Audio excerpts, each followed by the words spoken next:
कल्याण पश्चिमेकडे छत्रपती शिवाजी महाराज चौकात फेरीवाल्यांची दादागिरी वाढत चालली। कारवाईसाठी गेलेल्या फेरीवाल्यांच्या पथकाला शिवीगाळ करण्यात आली। केडीएमसीच्या सहाय्यक आयुक्ताला धक्काबुक्की करण्यात आली, तर महिला सुरक्षा रक्षकालाही मारहाण करण्यात आलेली। कल्याणमधली ही घटना पहिल्यांदा नाहीये।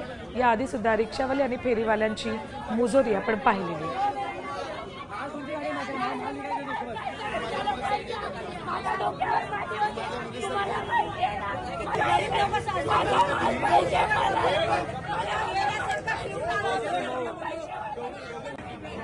सरकारी कर्तव्य पार पडत मी अतिक्रमणमध्ये आहे आणि आमचे जे वॉर्ड ऑफिसर आहे त्यांच्या संगत मी कारवाई करत होतो। त्याच्या आधी आम्ही शिवाजी चौक पूर्ण रिकामा केलेला, परत आलो, परत धंदे लागलेले। त्या लेडीजचा माल फक्त पाडण्यात आला, नुकसान वगैरे एवढं काही केलं नाही, पण ते एवढा गोंगाट घातला की वॉर्ड ऑफिसर आहेत, लिपिक आहे, त्यांच्या अंगावर डायरेक्ट धावून आली, त्यांची कॉलर ओढली, मला मारलं तिने, हात उचलला, माझ्या हातावर ओरबडले, खेचले आणि बोचकले सुद्धा आहे, माझ्या गालात सुद्धा मारली तिने।